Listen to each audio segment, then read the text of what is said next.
Assalamualaikum warahmatullahi wabarakatuh. Bismillah, alhamdulillah, wassalatu wassalamu ala sayyidina Muhammad ibn Abdillah. La haula wa la quwata illa billah, amma ba'du.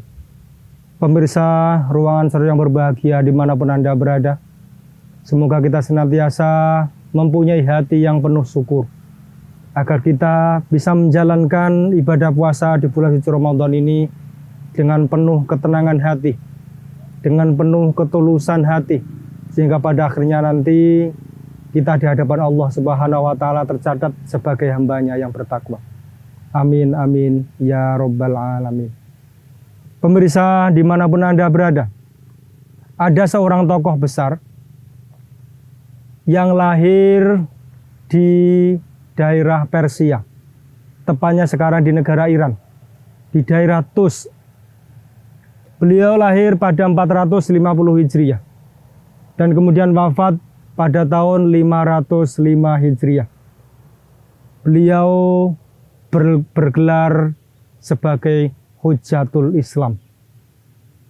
Tentu panjenengan semua juga sudah kenal tokoh ini. Beliau adalah Imam Al-Ghazali. Pemirsa dimanapun Anda berada, Imam Al-Ghazali, disebut Al-Ghazali, ada beberapa pendapat. Salah satunya adalah merujuk kepada tanah kelahiran beliau di tanah Ghazalah di negara Iran saat ini. Ada yang berpendapat karena keluarga beliau adalah seorang pemintal kain, sehingga disebut Imam Al-Ghazali. Kali ini kita akan mencoba menguraikan salah satu kitab beliau yang cukup tipis, akan tetapi mempunyai makna yang cukup luas dan mendalam apabila kita mau menghayati dan mengkaji semua isinya. Kitab itu bernama Ayyuhal Walad. Pemirsa dimanapun Anda berada, tentu kita, saya dan Anda semua pernah merasakan iri, pernah mencela orang lain, meskipun itu jarang-jarang sekali. Menurut penuturan beliau di dalam kitab Ayyuhal Walad ini, pada halaman 12, di sana diterangkan begini. Bismillahirrahmanirrahim.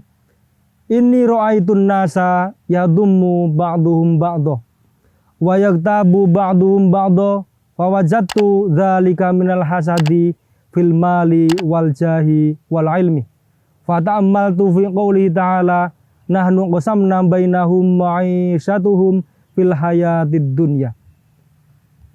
Pemirsa dimanapun Anda berada, menurut penuturan Imam Al-Ghazali dalam kitab Ayyuhal Walad ini diterangkan bahwa ketika seseorang itu mencela orang lain, ketika seseorang itu menghibah orang lain, maka itu adalah disebabkan karena beberapa hal. Yang pertama, ada orang kok mencela orang lain, ada orang kok menghibah orang lain. Pertama adalah hal itu terjadi karena punya rasa iri. Yang kedua, yang pertama adalah iri dalam hal harta. Yang kedua, iri dalam hal jabatan. Yang ketiga adalah iri dalam hal ilmu. Misalnya saja, teman Anda membeli mobil baru. Kebetulan Anda kemudian mencelanya. Bagaimana mungkin hanya bepekerjaan sebagai pencari rumput akan tetapi punya mobil? Kalau menurut pemahaman ini, maka ketika ada orang mencela atau menghibah dalam hal urusan harta, itu sebenarnya adalah karena ada rasa iri di dalam hatinya. Yang kedua, kalau ada orang mencela atau kemudian menghibah dalam hal ilmu, dia pintar misalnya, karena memang keturunan.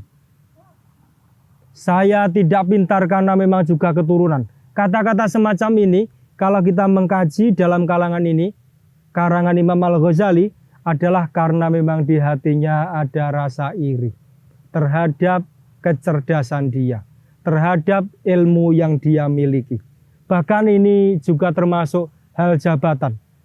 Ada teman kalian yang dipercaya oleh bos, Anda selalu dinomor tigakan, atau dinomor 4-kan sebagai alternatif, maka kemudian Anda mencela dan menggibah teman itu.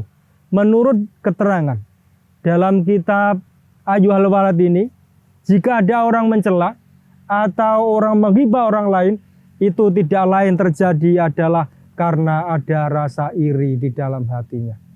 Pemirsa dimanapun Anda berada, ini adalah bulan yang penuh hikmah, bulan penuh ampunan, bulan penuh berkah. Maka di bulan suci Ramadan ini marilah kita bersama-sama menjaga hati kita. Jangan kita isi dengan hal-hal yang tidak baik. Ada istilah good looking, kemudian yang kedua good thinking, yang ketiga adalah good feeling. Mari kita berpikiran baik terhadap orang lain, berperasaan baik terhadap orang lain, berprasangka baik terhadap orang lain, agar nantinya kita bisa menjalankan puasa ini dengan sesempurna mungkin, agar diterima oleh Allah Subhanahu wa taala. Semoga bermanfaat bagi kita semua. Wallahul muwaffiq ila aqwamit thoriq. Wassalamualaikum warahmatullahi wabarakatuh.